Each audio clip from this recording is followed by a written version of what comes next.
Welcome back to another Real Foodology podcast. I am your host, Courtney Swan, and today is going to be another solo episode. I've been wanting to do this for a little while now because there's a lot of talk about what's happening at the EPA right now, and let me be very clear and say this out the gates.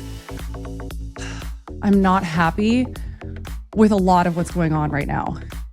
If you have been following me for the last 5 years with my podcast or on Instagram for the last 14 years, you know that I am very vocal about chemicals in our food and water, and I'm incredibly concerned about them, specifically PFAS, phthalates, VOCs that are in our furniture, and as you know, glyphosate, atrazine, paraquat, all of the things that are being sprayed on our farmland right now.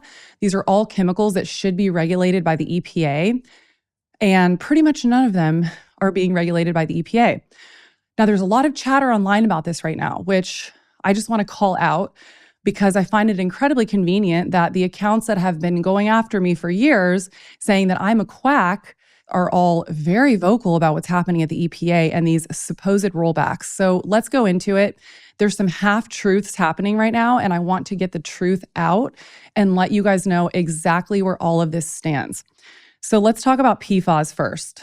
A very big account, Dr. Jessica Nurick, is doing a lot of videos on this right now. And I find it really fascinating because I would love to know where you were, Jessica, the last 4 years when we were all trying to sound the alarm on this. So she keeps bringing up that the EPA is rolling back regulations on PFAS. PFAS are also known as forever chemicals.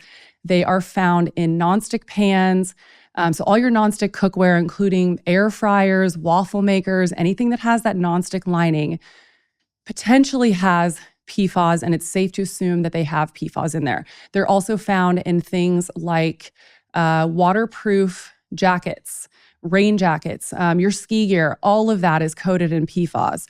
Food packaging is notoriously full of PFAS. I don't know if you guys remember a couple years ago, Kerrygold grass-fed butter was under fire for having PFAS, and they were getting it in the butter from the packaging. Now, Jessica is saying that the EPA is rolling back all these regulations on PFAS right now that Biden put into place. Let's be very clear.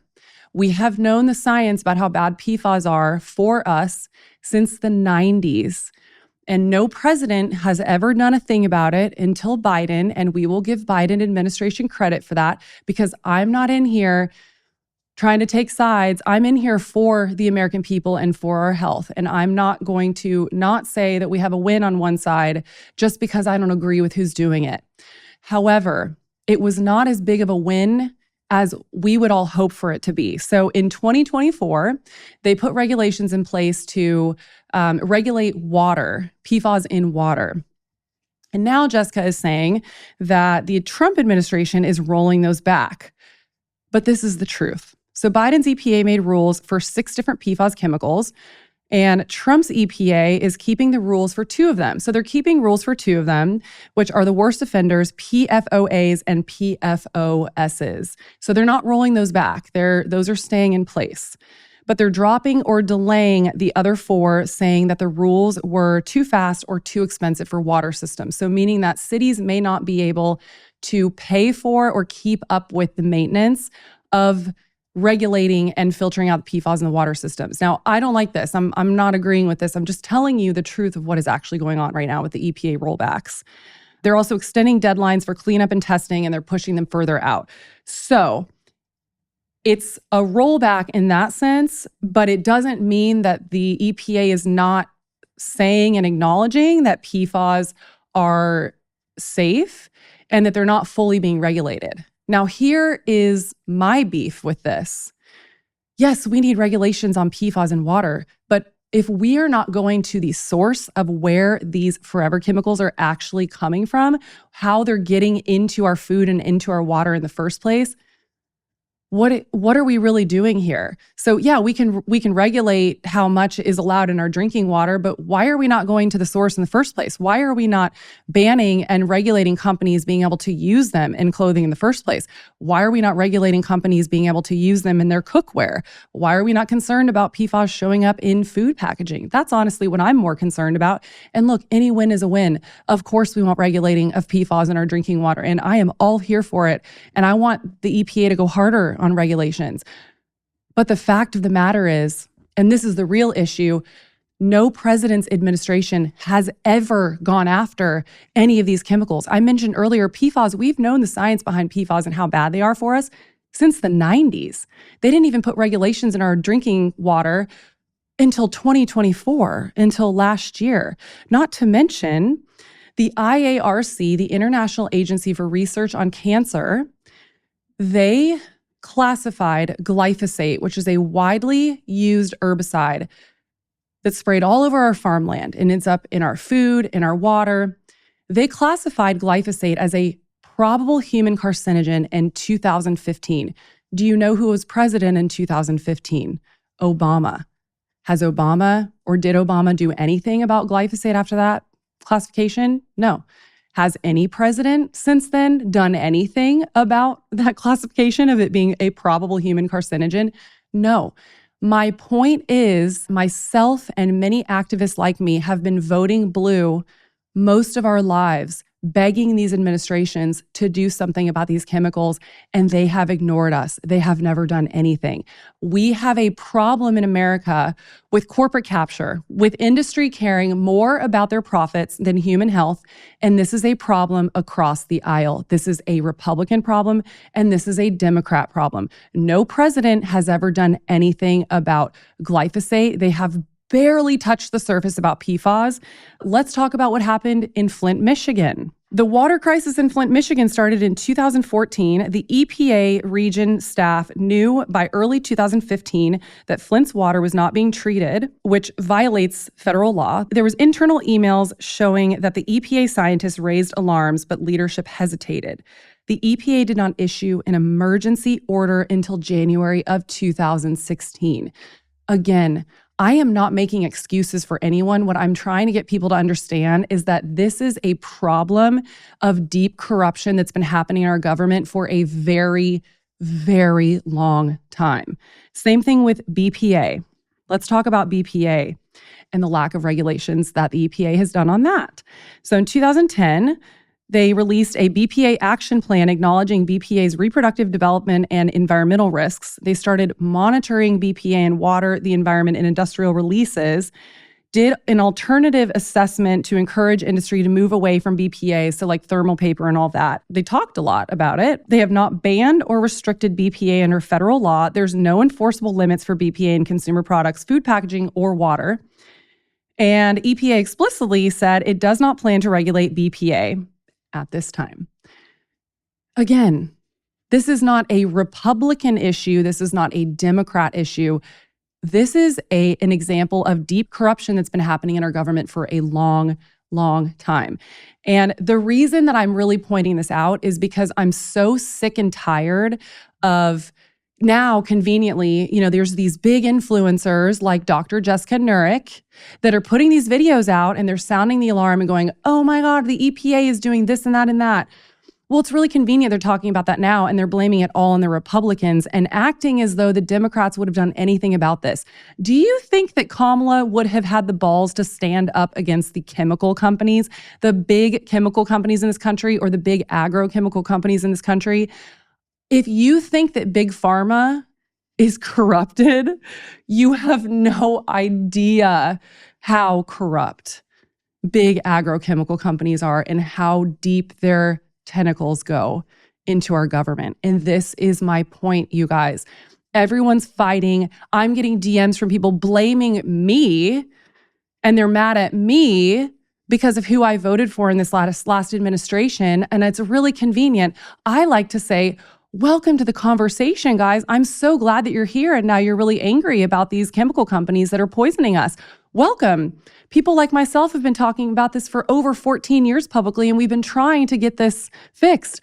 I voted for Obama, begging him to do anything about any of these chemicals in our food and our water systems.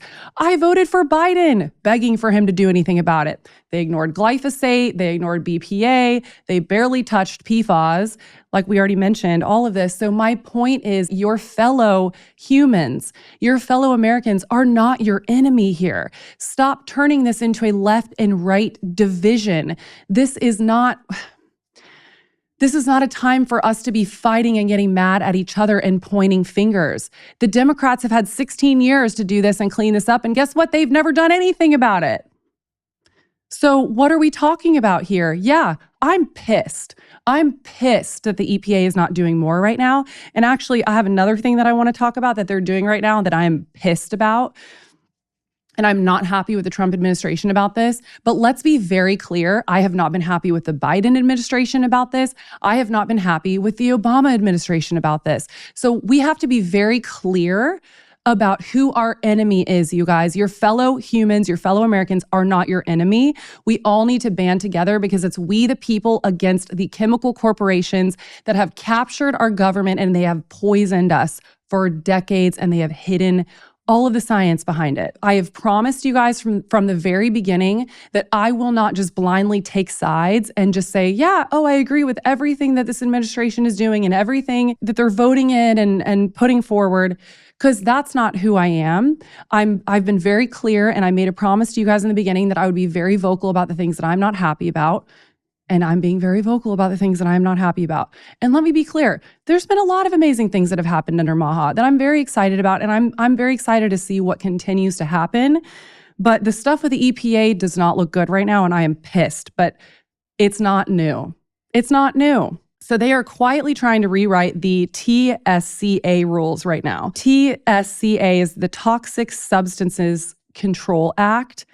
And essentially what this is that it is a subset of the EPA that regulate an inventory of over 40,000 different chemicals, including things like phthalates, BPA, and forever chemicals, but again, they've never done any proper regulation and bans of it yet. So there's a new proposed rule change.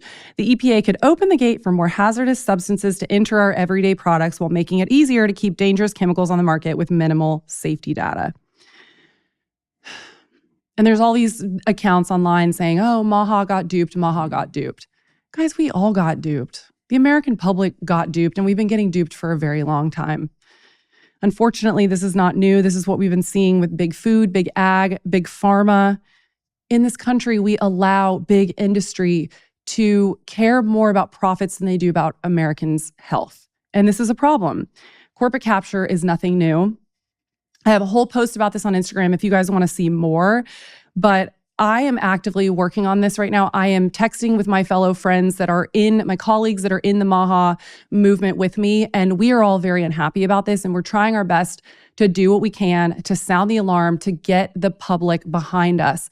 Guys, the louder that we get about this and the more that we can all band together, whether you're left, you're right, you're libertarian, you're in the middle, you're politically homeless, we all are affected by this and we're all getting poisoned by these corporations, and we all need to come together and demand, we the people, that we stop allowing corporations to poison us because we're done. We're fed up. We don't want this. Over 90% of Americans care about these issues across the aisle, and we need to understand that our fellow humans are on our side. None of us want this. None of us want this. Every single person I know in MAHA does not want this. So I just felt like I really needed to dispel a lot of the myths about this. If you loved this episode, send me a message.